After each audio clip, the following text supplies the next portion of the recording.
আজকে এই দিনকে ঈদুল ফিতর বলা হয়। ঈদুল ফিতর, ফিতর শব্দটা একটু আমরা লক্ষ্য করে শুনি। ফিতর, ফিতরা আর ফিতরা আর ফিতরাত, তিনটা লফজ আসছে হাদিসের। এবার হচ্ছে তিনটা লফজ আসছে, তিনটা লফজের অর্থই ভিন্ন। তো আজকে মূলত যে ঈদুল ফিতর বলা হয়েছে, ফিতর মানে খোলা বা ভাঙ্গা বা ওপেন করে দেওয়া। কিসের ওপেন? ঈদের খোলার ঈদ, ওপেন করার ঈদ, খুলে ভাঙ্গে ফেলার ঈদ। তার মানে হলো আজকে দীর্ঘ একটি মাস আমরা রোজা ছিলাম আবদ্ধ। এই এক মাস পরে আল্লাহ সুবহানাহু ওয়া তাআলার বিধান অনুযায়ী শাওয়ালের চাঁদ ওঠার পরের দিনই আমরা ওই রোজাটাকে আমাদের জন্য খুলে ফেলা হলো, ভেঙে ফেলা হলো। আমরা একটি মাস রোজা ছিলাম। এক মাস এ রোজা থাকার বিভিন্ন প্রশিক্ষণ ছিল, যা আমরা হয়তো অনেকেই পালন করেছি আর অনেকেই পালন করি নাই। এক মাসের মধ্যে আমার হালাল উপার্জিত খাদ্যটা ছিল হারাম। আমার নিজের ঘরের চাল হালাল টাকা ক্রয়, নিজের ফসলের চাল হালাল উপার্জনে এই খানাটাই যদি কেউ রোজার মাসে যদি হালাল মনে করে খেত, তাহলে তার কবিরা গুনাহ হতো।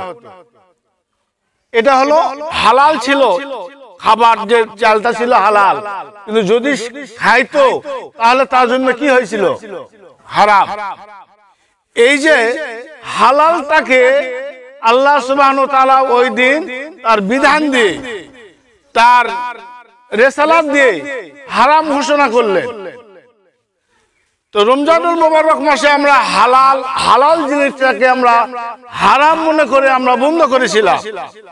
এই বাকি 11টা মাসের শিক্ষা যে আমাদের ভিতরে যেন হারাম না ঢোকে, ওই এক মাসে শিক্ষা আমরা গ্রহণ করব। ওই মাসের মধ্যে আমরা প্রতিটা মুহূর্তে সর্বসময় নির্দিষ্ট টাইম মাফিক আমরা ইফতার করেছি। ইফতার কি 10 মিনিট পরে না? ওই টাইমে নির্দিষ্ট টাইম। তো ওইখান থেকে একটা ইবাদতের শিক্ষা গ্রহণ করা হচ্ছে। যেমন আল্লাহ তাআলা বলেছে ফাসাল্লাহ, বলা হয়েছে যে তোমাদের জীবনের সর্বশ্রেষ্ঠ একটি ইবাদত, সেটা হলো নামাজ। রোজা কিন্তু আমাদেরকে নামাজ পড়ার একটি শিক্ষা দেওয়ার, ট্রেনিং দেওয়ার একটা ইবাদত। কিন্তু আমরা এই শাওয়ালের মাস ওঠার পরে, রমজান মাসের একটু রোজা থাকার পরে একটু ঘন ঘন মসজিদে আসছি, ঘন ঘন নামাজ পড়েছি, কিন্তু যে শাওয়ালের চাঁদ ওঠে আমরা মসজিদ আর যাই না, মসজিদ আমরা ছেড়ে দেই, মসজিদ পরিত্যাগ করে ফেলাই। রোজার মাসে মসজিদের ভিড়, কিন্তু যে রোজার মাস চলে গেল মসজিদ ফাঁকা। এটা ইবাদত? এটা ইবাদত? তাহলে আমরা রোজার মাসে কি শিখলাম? আমাদের রোজার মাসে যে শিক্ষণীয় ছিল, সেই শিক্ষণীয়টা গোড়াতে আমরা বুঝতে পারলাম যে আমাদের যে শিক্ষাটা ছিল সেই শিক্ষাটা গ্রহণ করা হলো না। আল্লাহ সুবহানাহু ওয়া তাআলা তো রোজা ওই কারণে দিয়েছিলেন, তাকওয়া উপার্জন করার জন্য, আল্লাহকে ভয় করার জন্য। যে আমাদের কাছে হাতের লাগালে খাদ্য থাকার পরও আমরা খাই না, এইখানে আমার ইতমিনান বা বিশ্বাসটা এত বেশি, এত প্রখর। এই বিশ্বাস কমে গেল কেন? কিভাবে কমে যায়? তার মানে হলো যে আল্লাহ সুবহানাহু ওয়া তাআলাকে আমরা বিধান অনুযায়ী আমরা ওইভাবে আমল করি না। হাদিস শরীফে আসছে, কোন মানুষ যদি তাকবীরের উলার সাথে 40টা দিন যদি কেউ নামাজ পড়ে, ইহতিমামে সহিত, স্বেচ্ছায়, কারো মাধ্যমে নয়, কারো ইশারাই নয়, নিজ থেকে যদি 40 দিন জামাতে উলার সাথে নামাজ পড়ে, মানুষটি নামাজ ছাড়ার কথা নয়। কিন্তু আমরা আমাদের নামাজ ইবাদত বন্দেগী এলোমেলো, যা আল্লাহ সুবহানাহু ওয়া তাআলা আমাদেরকে আজকের এই দিনে বিশাল বড় একটি ঘোষণা ছিল, আজকে খুতবার মধ্যে পড়া হবে, যেটা সাইয়্যাতিহি শব্দটা আসছে। আল্লাহ তো আজকে আমাদেরকে মাফ তো করে দিবেনই, যে হাদিসটা আপনারা এর আগেও শুনেছেন, আমরা প্রায় শুনি যে আল্লাহ ফেরেশতা মণ্ডলীদেরকে সাক্ষী রেখে বলে যে আমার বান্দারা আজকে এই ভালো জামা কাপড় পরে তাকবীর বলতে বলতে এরা ময়দানে যাচ্ছে। ফেরেশতারা তোমরা বলো তো, যে ব্যক্তি তার পূর্ণ চুক্তি মোতাবেক কর্ম সমাপ্ত করে তার জন্য কি হতে পারে? এই কথা ফেরেশতাকে আল্লাহ তাআলা জিজ্ঞাসা করেছিলেন। আল্লাহ বুঝি জানে না, তাই নাকি? আল্লাহ জানে না তো ফেরেশতাদেরকে বললে কেন? ফেরেশতাকে বললো কেন? তার মানেটা হলো এই যে আল্লাহ সুবহানাহু ওয়া তাআলা এইটা বোঝাতে চাচ্ছে যে এটা তাগীদের আমি দিবই দিবে, যা কেউ ব্যর্থ হবে না। এই জন্য এটা প্রকাশ্য করে ফেরেশতাদেরকে সাক্ষী রেখে আল্লাহ তাআলা এই কথাটা ঘোষণা দিলেন। ওদেরকে আজকে যত গুনাহ আছে, যাদের জীবনে ওদের রোজাদার, তারাবি পড়া, ওই মাসে সালাত পড়াকারীদেরকে লিতুকাব্বিরু বলা হচ্ছে, যে তাকবীর দিতে দিতে মাঠে আসবে, তাদেরকে আল্লাহ তাআলা মাফ করে দিবেনি। এর উপরে বলছেন সাইয়্যাতিহি, যে তাদের যদি করা কোনো গুনাহ থাকে, ওই মাসের মধ্যে গুনাহ ছিল, মাফ করে নিতে পারে নাই, তো আল্লাহ সুবহানাহু ওয়া তাআলা ওইখানে ঘোষণা দিলেন যে তাদের গুনাহ যে পরিমাণ আছে, গুনাহ জায়গাগুলিকে সওয়াব দিয়ে পরিপূর্ণ করে দাও। সুবহানাল্লাহ। তাহলে আমাদের জন্য কি আজকে ময়দান? খুশি। খুশিটা কিসের হলো? খুশিটা কিসের হলো? খুশিটা তো হওয়া গেল না, কারণ আমরা ওই আল্লাহর হুকুম অনুযায়ী আমরা ওই আমল করতে পারলাম না। আমরা অনেকে রোজা ছিলাম, অনেকে রোজা ছিলাম না। এটা অত্যন্ত পরিতাপের বিষয়। সুস্থ সবল শরীরে আমি রোজার 15 তারিখে এক ব্যক্তিকে জিজ্ঞাসা করলাম, ভাই রোজা নাই কেন? শেষ রাত্রে ঘুমে উঠতে পারি না। আমার হাসি লাগলো এই কারণে যে উনি এত ঘুমায় যে ওঠার মানে ভয়ে, ঘুম ভাঙার ভয়ে সেরি খায় না, রোজা থাকে না। ঘুম এমন একটা জিনিস, ঘুম, আহার, নিদ্রা, এরা যে যেভাবে চালাবে তার কাছে সেইভাবে থাকবে। কিন্তু আমরা সামান্য থেকে সামান্য জিনিস অবহেলায় কাটে দিলাম। এই যে আজকে আমরা এইমাত্র মৃত্যু সংবাদ শুনলাম, আগামী বছর ঈদ আমার হায়াতে আসবে, গ্যারান্টি আছে? মাপ পাওয়ার মতো সুযোগ তো আর নাই, ওই ঘোষণা তো আর নাই। তো ওই ঘোষণা পাবো, ওই ঘোষণাও পাবো। তো তাহলে আল্লাহর উপরে আমরা কি আস্থা নিয়ে আসি বলেন? আল্লাহ কত সুন্দরকে বললেন যে তাদেরকে তো আমি মাফ করে দিব এবং তাদেরকে সওয়াব ওই পরিমাণে দিব, যার যতখানি গুনাহ আছে ওই গুনাহ মুছে দিয়ে, ডিলিট করে দিয়ে ওই পাতাটাকে সওয়াব দিয়ে পরিপূর্ণ করবে।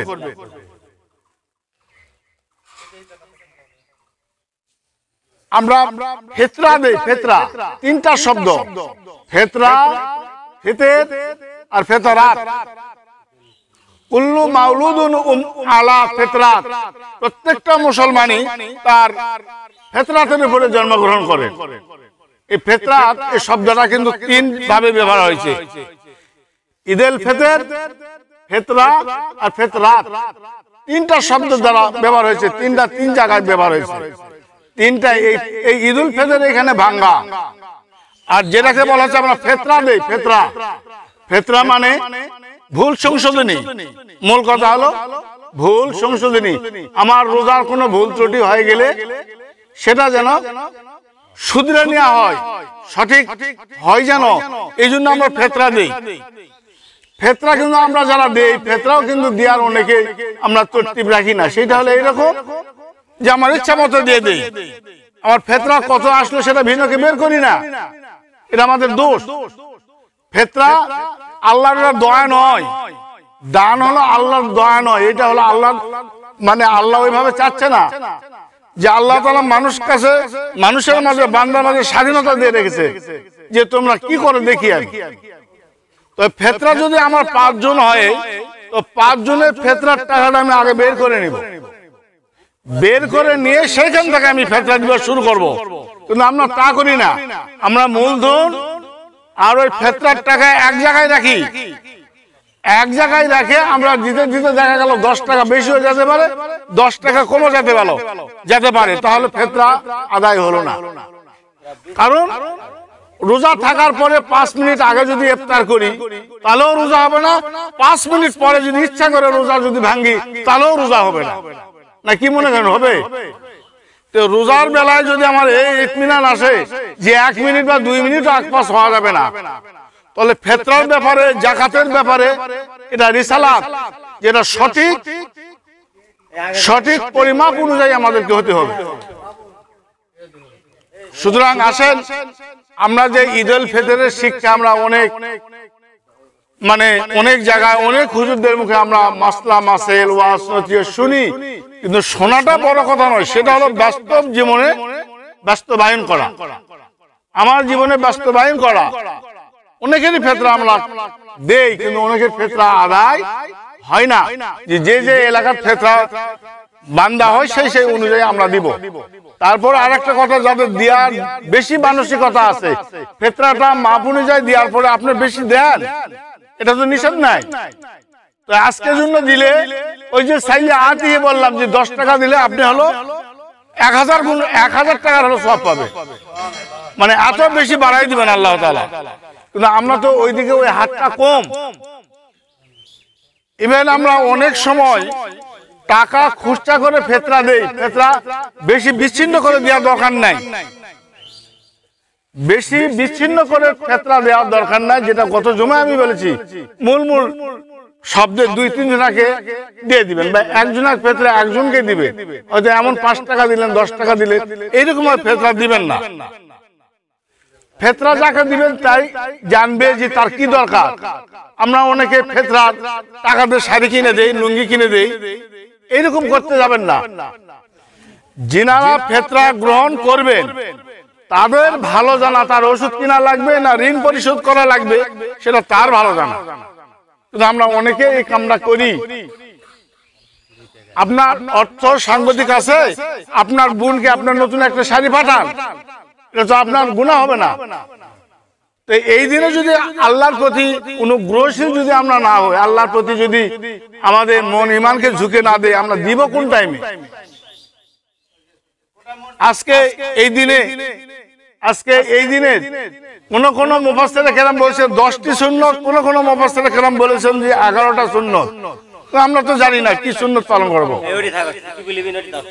দুঃখ হলো সত্য যে আজকে হয়তো কেউ ফজরের নামাজও আমরা অনেকে পড়ি নাই, কিন্তু ঈদের ময়দানে আমরা আসছি। আচ্ছা, এক ওয়াক্ত নামাজ না পড়ে ওই নামাজটা সমান আমার ঈদের ময়দানে কয় ওয়াক্ত নামাজ লাগবে, কয় বছরের নামাজ লাগবে? হুজুর আমরা কি হিসাব করেছি? আমি ফজরের নামাজ পড়িনি আজকে মনে করে, তাহলে এইরকম ওয়াজিব নামাজ আমার কয় ওয়াক্ত পড়া লাগবে, কতবার পড়া লাগবে? হিসাব করেছেন? কোনো লাভ হবে না। সুতরাং আমরা যা করি তা একটু বুঝে শুনে করি, আমরা একটু বুঝে শুনে করি। কারণ আজকের এই নামাজের চাইতে ফজরের জামাতটা অত্যন্ত গুরুত্বপূর্ণ ছিল না? আপনারা কি মনে করেন? এই নামাজটা দামি না ফজরের নামাজটা দামি ছিল? কোনটা? ফজরেরটা দামি ছিল। কিন্তু ফজরের নামাজের সময় এতগুলো মানুষ হয়েছিল, এর অর্ধেক 3 ভাগের 1 ভাগ। আল্লাহু আকবার। কেন? আমরা ব্যক্তিগতভাবে মনে চাইলে করি, না চাইলে না করি। আল্লাহ যেটা হুকুম এটা আমরা সঠিকভাবে পালন করি না।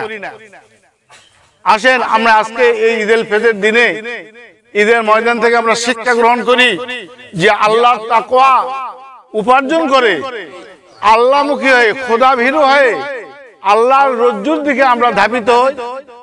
আল্লাহ তাআলা আজকে এই দিনে যেভাবে মাফ করে দিবেন সেই মাফের ভাগীদার হিসাবে যেন আল্লাহ আমাদের সবাইকে কবুল করেন। এবং আজকে এই ঈদুল ফিতরে আমরা প্রতিজ্ঞাবদ্ধ হই যে 5 ওয়াক্ত নামাজ আমরা জীবন তক ছাড়বো না। হায়াত যতদিন রেখেছে অন্তত কমাস কম এই 5 ওয়াক্ত নামাজ আমরা যেন না ছাড়ি। কে কখন চলে যাব ভাই কেউ কারো জানা নাই। সুতরাং 5 ওয়াক্ত নামাজ যাদের উপর ফরজ হয়েছে আমরা যেন সবাই পড়ি।